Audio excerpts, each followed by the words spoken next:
Is it just me, or is the Star Wars universe getting more ridiculous with every new release? Episode 6 of The Acolyte might just be the latest proof of that, but amidst the chaos there is a silver lining. Let's dive into what made this episode both cringeworthy and captivating. And trust me, there's a lot to unpack.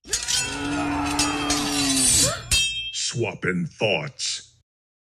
The plot is progressing in a way that I'm pretty sure most people saw coming, just like how well I can sense the banana peels in Mario Kart. In this episode, Osha is now with Kamir, who is trying to seduce her to the dark side with his wicked good looks. And May is with Sol, sneaking about and posing as Osha. Sol eventually finds out that May is pretending to be Osha and sends her right to jail. Right to jail, right away. Vernestra and her Jedi followers receive word of everyone on Sol's team dying, so they go to where the battle took place, where Vernestra pulls out her light whip to kill a bug and finishes the job that Sol apparently had no time to do by respectfully cleaning up the dead bodies. Their presence on screen was like a black hole of excitement. I kept expecting them to start a knitting circle or something equally riveting. We also get some unnecessary tension between Osha and Kamir. It feels kind of like forcing yourself to just sit there while Marlin from Finding Nemo tries to fumble his way through the joke about the mollusk and the sea cucumber. There's a mollusk, see, and he walks up to a sea. Well, he doesn't walk up, he swims up. Well, actually, the mollusk isn't moving. He's in one place. It also turns out that Kamir is a thirsty boy, because he sets a thirst trap for Osha to fall right into. It was like watching a space soap opera, minus the opera and all the soap. Just why? With all this in mind, the plot actually isn't all that bad. Everyone might have foreseen the whole twin switcheroo thing, but that doesn't mean it's a bad trope. I think it would be interesting to see the tables turn and Osha becomes a naughty twin. Now let's talk about the acting. Lee Jong-jae is probably the best actor in the show. He brought a certain element to his character that others just didn't have. His scenes were the highlight of the episode and possibly the entire series so far. It's like he's acting in a different show altogether. Maybe he wandered onto the wrong set and just decided to go with it because he's the only one that seems happy with his career choice. Unfortunately, the rest of the cast didn't quite hit the mark for me.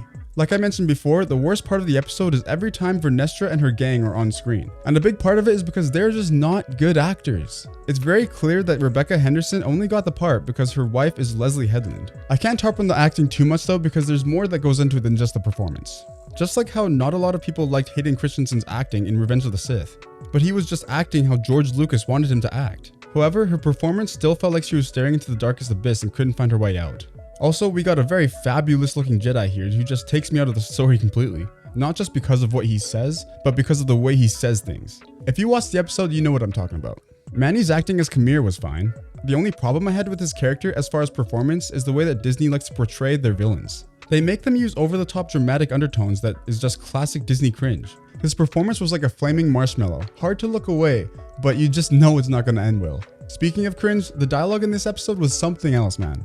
During Kamir's thirst trap scene, he says, "You're not gonna join me. I'd like to put my clothes back on."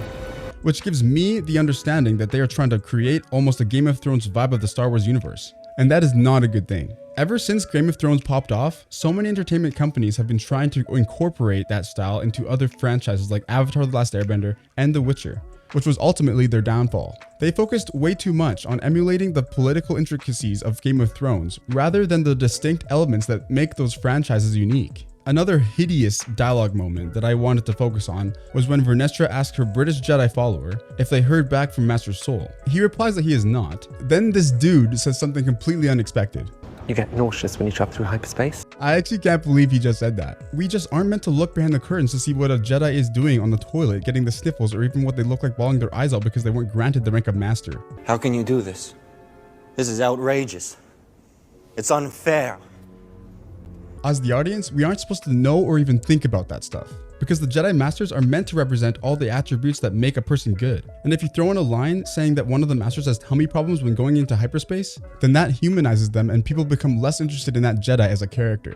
This episode had its highs and lows. It's very clear the writers are trying to expand the universe. The dynamic between Osha and Kamir, while intriguing, doesn't feel fully fleshed out. During those scenes of high sexual tension, Kamir is saying things like, your emotions make you powerful, and when you lose everything, you become free. However, Kamir never gets into the nitty-gritty of why your emotions make you powerful or what the lore is behind the dark side. They keep it pretty basic. From a lore perspective, it wasn't too bad.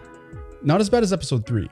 However, the show does contradict itself in a scene where Kamir is repairing his cortosis helmet with some sort of plasma welding tool. But cortosis is a rare metal that is resistant against plasma weapons.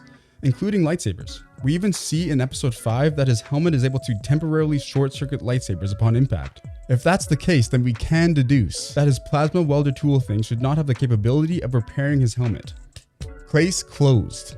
The most interesting piece of lore they put into this episode was the light whip.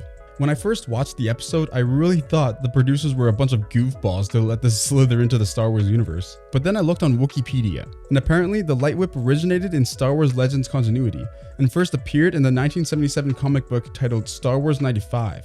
Well, the more you know, I suppose. So what did I like about the episode? Lee Jong-jae's acting, the role shift between Mei and Osha, and the overall cinematography and editing. When it worked well. It's like finding a gourmet meal in the middle of a fast food joint. The visuals were stunning and the editing was mostly on point. Except I thought they used the wipe transitions way too often. I know that's Star Wars' signature move and everything, but there were times when it felt like almost nothing happened in a scene and it would wipe to something else. I don't know, it felt a little overused to me. But the golden moment of the episode was definitely Lee Jong-jae's acting. His portrayal brought a level of depth and emotion that was sorely needed. It's moments like these that remind us why we love Star Wars. Even in the midst of all the chaos, there's a gem that shines through.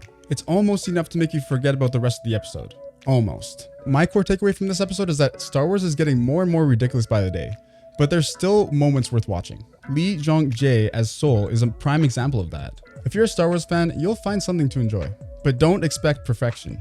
Thanks for watching, guys, and don't forget to leave a like and subscribe if you want to see more reviews like this one. And swap your thoughts down below of what you think of episode 6 of The Acolyte. I've swapped my thoughts, and I'll see you in the next one.